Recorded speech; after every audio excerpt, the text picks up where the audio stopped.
بسم اللہ الرحمن الرحیم۔ ناظرین، آپ دیکھ رہے ہیں نیکسٹ گائیڈنس، اور آج ہم شروعات کریں گے سلطان نور الدین زنگی کی قسط نمبر 11 سے۔ نیند سے بری طرح الجھتی رات خوشبو کی طرح پھیل گئی تھی۔ سلیبی جو میدان جنگ کو سامان شوق سے لبریز، طغیان ذوق، نگار ستان، حسن اور عورت کے قریب کا خیالستان خیال کرتے تھے، جیران کی نوا میں گہری نیند سوئے ہوئے تھے۔ جاگتی فطرت اپنی پوری رتائیوں اور دلکشیوں سے حالات کا جائزہ لے رہی تھی۔ شاید ازل کا کوئی خونی راز فاش ہونے والا تھا۔ کرن بہ کرن اپنی کرنوں سے جھلملاتے ستارے شاید اپنے نہا خانہ ذہن و دل میں کسی خونی انقلاب کی چپ سن رہے تھے۔ ایسے میں سلیبیوں کے اس لشکر پر شیر کو اچانک ایک طرف سے جاگتے لمحوں کی انگڑائی میں بدقسمتی کی ہولناک سیلاب اور ہر شے کو کھوجنے اور تلپ کر دینے والے سرفشاں آتش بگولوں اور تاریکی کی گھنی موجوں میں بھرتی، کڑکتی، ٹوٹتی اور گرتی برق کی طرح حملہ آور ہوا تھا۔ اس اچانک شب خون سے سلیبی لشکر دہشت اور خوف کا شکار ہو گیا تھا۔ بڑی تیزی سے انہوں نے اپنے ہتھیار باندھے اور شیر کو کا راستہ روک کر اس کے خلاف جوابی کارروائی کرنے کے لیے بھاگ دوڑ کرنے لگے تھے۔ اسی لمحہ ان کے لشکر کی دوسری سمت سے مجاہدین پسلیوں کے نیچے تک لامتناہی اور غیر مختتم خوف طاری کر دینے والی لامحدود طلسمی جھنکار فطرت کی نواؤں کی طرح اپنے عزائم کو مضبوط اور مستحکم رکھ کر ہوس اور جبر کے میکدوں میں بے محابہ داخل ہو جانے والے خیز و غضب کی انگڑائی اور بغض و عداوت کی شیر خیزگی کی طرح حملہ آور ہوا تھا۔ رات کی گہری تاریکی میں سلیبیوں کے لشکر کی دو سمتوں سے شیر کو اور مجاہدین کی شب خون مارنے کے باعث ان کے لشکر کے اندر ذلت کی آغوش اور اہانت و ذلت کی جولان گاہیں بیدار ہو گئی تھیں۔ جسم نیند کی تاثرات سے عاری ہو کر اضطراب آفرین لہروں شکار ہونے لگے تھے۔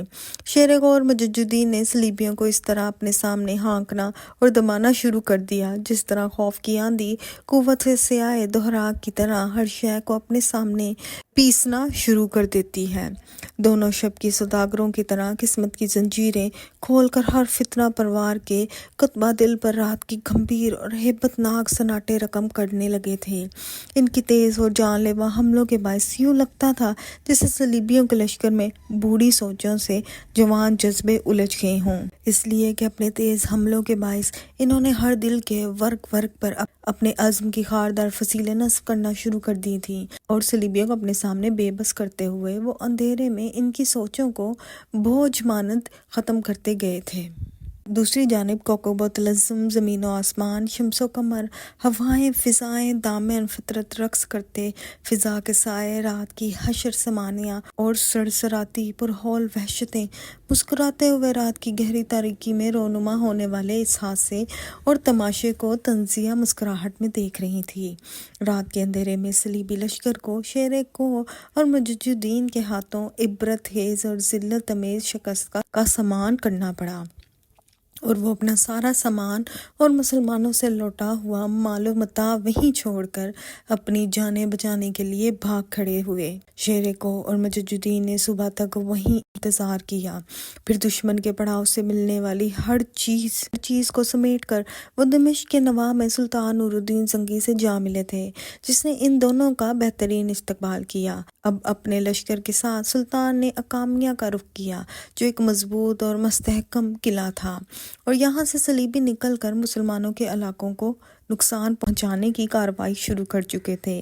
اکامیہ پہنچ کر سلطان نے دو طرف سے قلعہ کی ناکہ بندی کر لی۔ شرقی دروازے کے سامنے سلطان اپنے لشکر کے ساتھ خود رہا، جبکہ لشکر کے اس حصے کو جو شیر کو اور مجاہدین کی کمانداری میں تھا اسے شہر پناہ کی غربی دروازے پر معمور کیا گیا تھا۔ مورخین لکھتے ہیں کہ اکامیہ نام کا قلعہ ایک بلند کوہستانی سلسلے کے اوپر واقع تھا، جبکہ اس کی فصیل بھی بڑی مضبوط اور مستحکم تھی۔ قلعے کے اندر جس قدر سلیبی تھے، انہوں نے محصور رہتے ہوئے سلطان نور الدین زنگی کا مقابلہ شروع کیا۔ پھر نہ جانے ایک دن ان پر کیا جنون سوار ہوا کہ وہ اس قلعے کے جنوبی دروازے سے نکل کر تنگ کوہستانی دروں سے ہوتے ہوئے اچانک آ کر سلطان کے لشکر پر حملہ آور ہو گئے۔ سلطان نے نہایت چابک دستی، نہایت عقل و عزم اور استقلال کے ساتھ ان کے اس اچانک حملے کو روکا۔ ساتھ اس نے شیر کو مجددین کو دوسری طرف سے حملہ آور ہونے کا حکم بھیج دیا تھا۔ شیر کو کے پاس جس قدر لشکر تھا، اس نے اس کے مزید 2 حصے کیے۔ ایک حصہ اس نے مجددین کی کمانداری میں دیا، ایک حصہ اپنے پاس رکھا۔ مجددین کو اس نے قلعہ کے جنوبی دروازے کی طرف روانہ کر دیا اور خود حملے کے لیے مناسب گھات میں بیٹھ کر انتظار کرنے لگا تھا۔ شام تک سلطان نور الدین زنگی نے قلعے سے نکل کر حملہ آور ہونے والے صلیبیوں کو پسپا کر دیا تھا، اور جو ہی وہ پیچھے ہٹ کر قلعے میں داخل ہونے لگے، شیر کو ان پر برق کی طرح ٹوٹ پڑا۔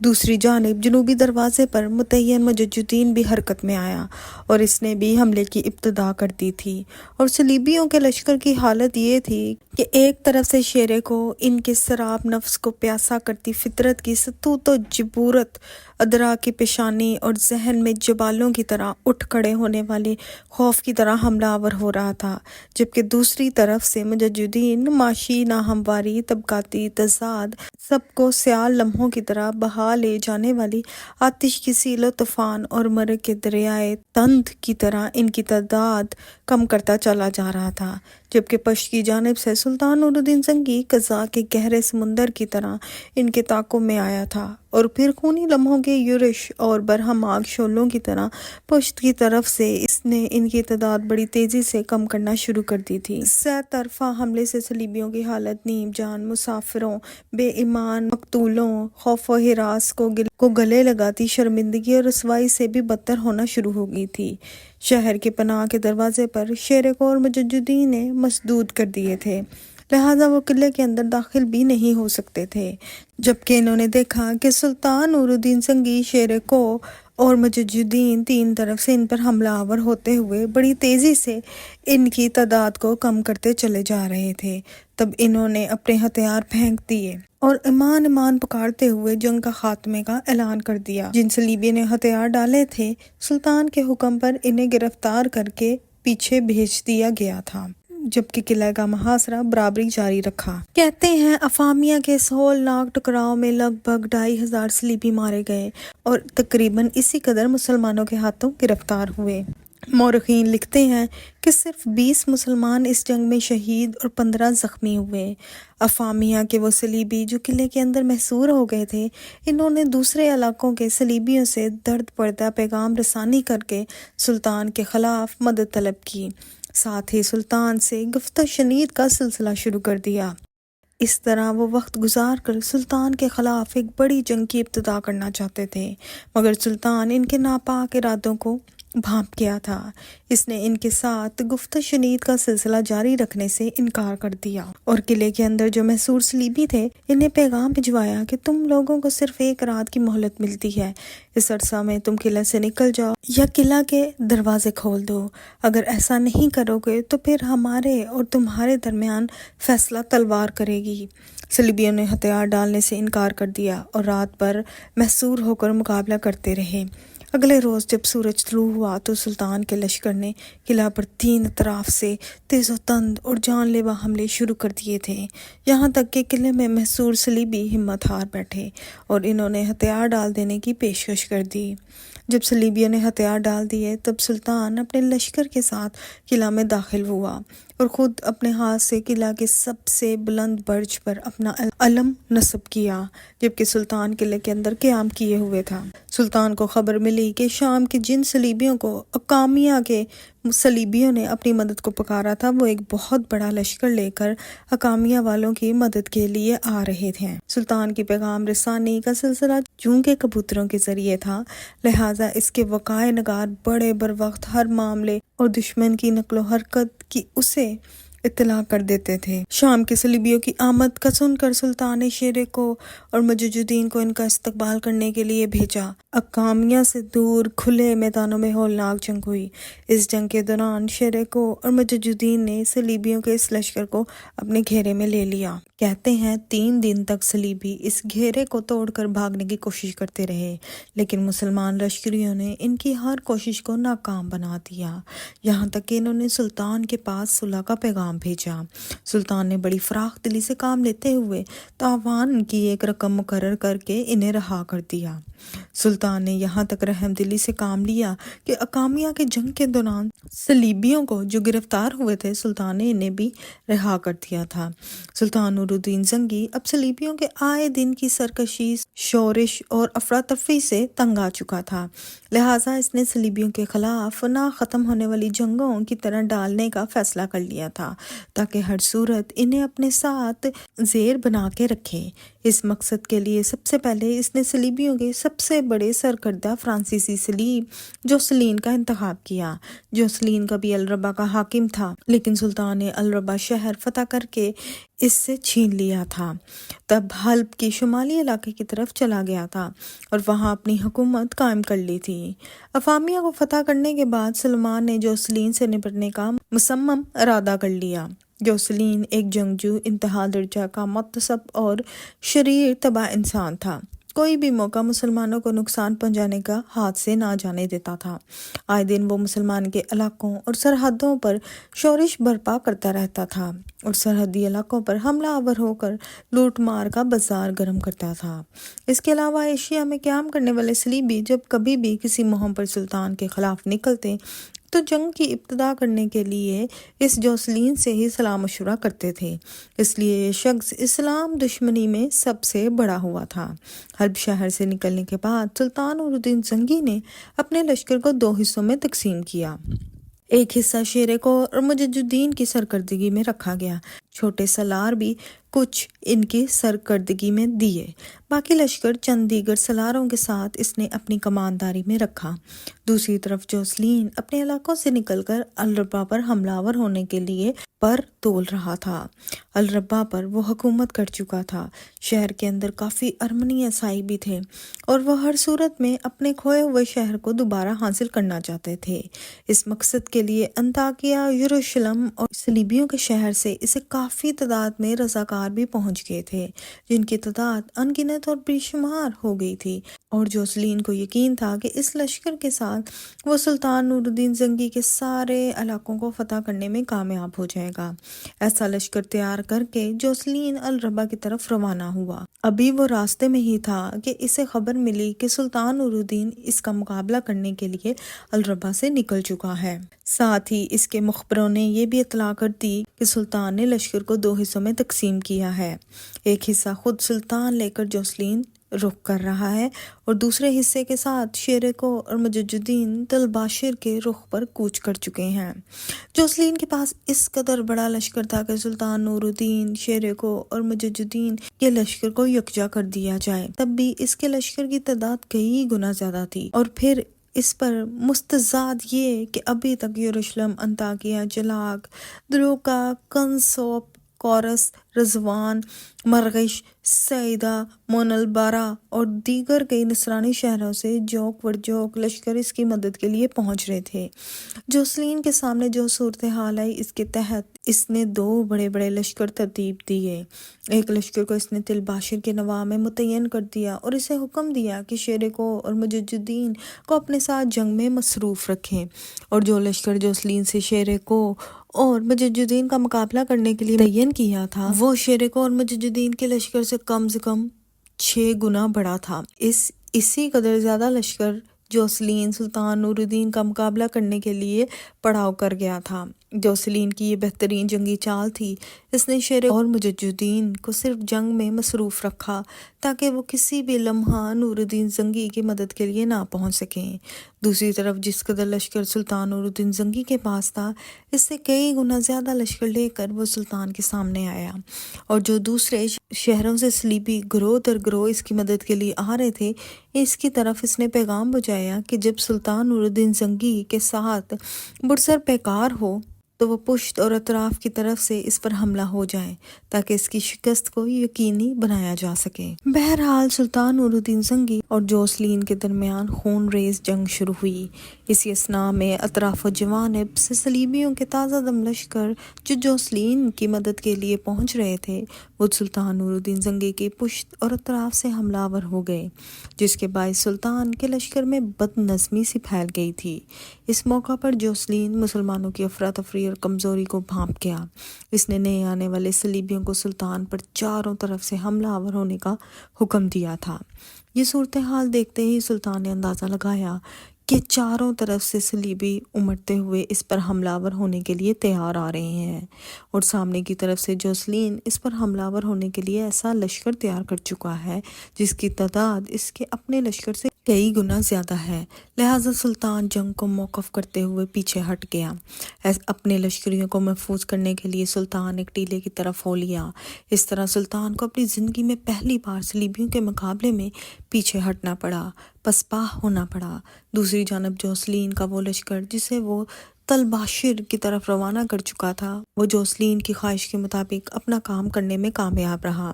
انہوں نے شیرکو اور مجددین پر کوئی خوفناک حملہ نہیں کیا، بلکہ انہیں اپنے ساتھ جنگ میں اس وقت تک الجھائے رکھا جب تک سلطان اپنے لشکر کو لے کر پیچھے نہ ہٹ گیا۔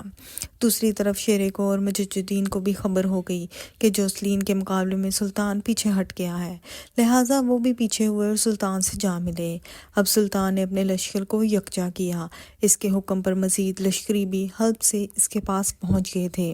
پھر سلطان کچھ دیر تک اپنے لشکر کو ترتیب دیتا رہا۔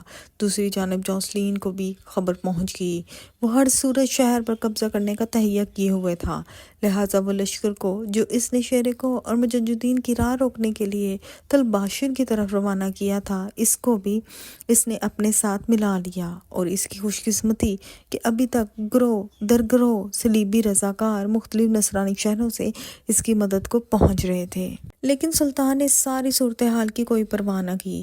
سلطان جانتا تھا کہ جوسلین کے پاس کم سے کم اتنا بڑا لشکر ہے جو اس کے 7 گنا سے بھی بڑا ہوگا۔ پھر بھی سلطان نے اپنے لشکر کو ترتیب دینے کے بعد اور اپنے سارے سالاروں سے مشورہ کرنے کے بعد الربا کے نواح میں ان علاقوں کا رخ کیا جہاں اپنے متحدہ لشکر کے ساتھ جوسلین پڑاؤ کیے ہوئے تھا۔ گزشتہ جنگوں میں سلطان نور الدین زنگی کو پسپا کرنے کے بعد جوسلین، اس کے سالاروں اور اس کے لشکریوں کے حوصلے بڑھے ہوئے تھے۔ اب وہ پیچ و تاب کھا رہے تھے کہ کب سلطان نور الدین زنگی ان کے سامنے آئے اور وہ ایک بار پھر اس سے بدترین شکست سے دوچار کریں۔ دوسری جانب سلطان نور الدین زنگی کے علاوہ اسد الدین، شیرکو، مجددین اور دوسرے سارے سالار بھی انتقام کی آتش میں تپ رہے تھے، اور وہ ہر صورت میں صلیبیوں سے اپنی گزشتہ پسپائی کا انتقام لینے پر تل گئے تھے۔ لہٰذا سلطان نور الدین زنگی اپنے لشکر کو لے کر بڑی تیزی سے الربا کی طرف بڑھا تھا۔ الربا کے نواح میں دونوں لشکر ایک دوسرے کے آمنے سامنے ہوئے۔ جب دونوں لشکری اپنے صفیں درست کر رہے تھے، جوسلین کے لشکر سے 2 سورما اپنے گھوڑوں کو سرپٹ دوڑاتے ہوئے میدان جنگ میں اترے اور مسلمانوں کو مقابلے کے لیے للکارا۔ شاید وہ افراتفری مقابلے کی ابتدا کرنا چاہتے تھے۔ سلطان نور الدین زنگی اس وقت اپنے سارے سالاروں کے ساتھ اپنے لشکر کے سامنے کھڑا تھا۔ لشکری اپنی صفتیں درست کر چکے تھے، لشکر کے حصوں کی تنظیم بھی آخری شکل اختیار کر چکی تھی۔ جب وہ دونوں سورما میدان میں آئے تو اپنے گھوڑے کی باگ پر اسد الدین شیرکو کی گرفت سخت ہو گئی تھی، اس کے ہاتھوں کی انگلیاں بیچ گئی تھیں، چہرے پر غضبناک کے آثار نمودار ہو گئے تھے، آنکھیں آگ برسا گئی تھیں۔ پھر اس نے سلطان کو مخاطب کیا، سلطان محترم، ان 2 صلیبی سورماؤں کے سامنے ہماری طرف سے 2 تیغ زن نہیں اتریں گے۔ میں اکیلا ان کے مقابلے پر جاؤں گا اور ان پر ثابت کروں گا کہ انہوں نے جو ہمیں انفرادی مقابلے کی دعوت دی ہے تو یہ ان کی طرف سے انتہا درجہ کی حماقت ہے۔ سلطان محترم، میں آپ کو یقین دلاتا ہوں کہ یہ دونوں سورما میرے سامنے زیادہ دیر نہیں نکالیں گے۔ جب تک شیرکو بولتا رہا، سلطان نور الدین عجیب سے انداز میں اس کی طرف دیکھتا رہا۔ پاس کھڑے مجددین کی نگاہیں بھی شیرکو پر جمی ہوئی تھیں۔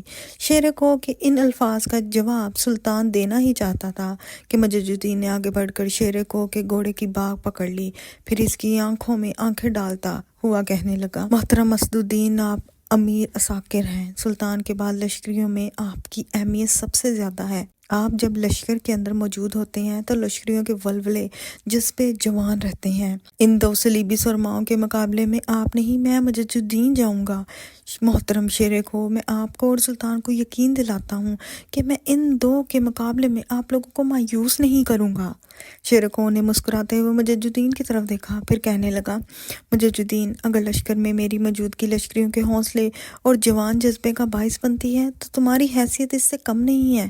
اور یہ کہ اس سے آگے شیر کو کچھ نہ کہہ سکا، رک گیا، اس لیے کہ عین اسی لمحہ مجد الدین نے مسکراتے ہوئے سلطان کو سلام کیا۔ اس کے ساتھ ہی اس نے اپنے گھوڑے کو ایڑی لگاتے ہوئے اسے انفرادی مقابلے کرنے کے لیے میدان جنگ کی طرف بڑھا دیا تھا۔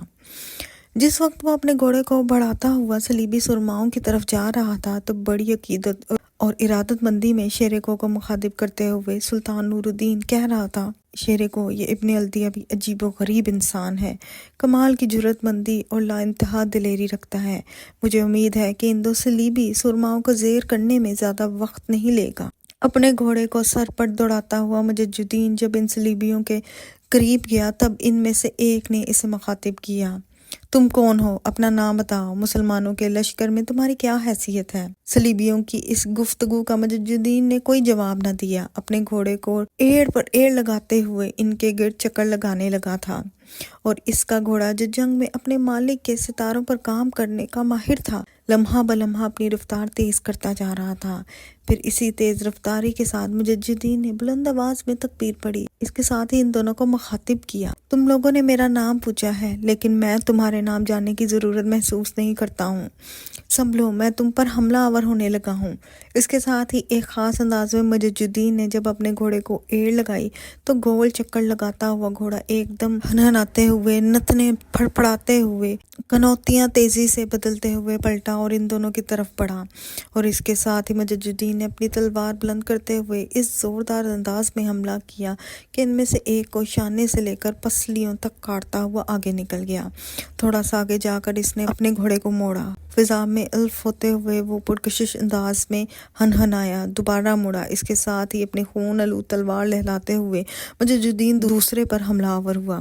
دوسرے نے اس کی وار کو اپنی ڈھال پر روکا، 3-4 بار دونوں نے ایک دوسرے پر خون خوار انداز میں حملے کیے، پھر ایک دم مجد الدین نے اپنے بائیں پاؤں کو رکاب کے اندر میں جما رہنے دیا، دائیں پاؤں کو رکاب سے علیحدہ کیے ہوئے اس کی چھاتی پر پاؤں مارا، وہ گھوڑے سے نیچے گر گیا۔ دوسرے لمحے مجد الدین بھی نیچے تھا، گرے ہوئے صلیبی پر اس نے اپنی تلوار بلند کر کے گرائی اور اس کا بھی خاتمہ کر دیا۔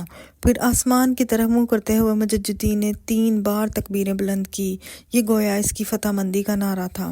اس کے ساتھ ہی وہ اپنے گھوڑے پر سوار ہوا اور مرنے والے صلیبیوں کے دونوں گھوڑوں کو ہانکتا ہوا اپنے لشکر کی طرف جا رہا تھا۔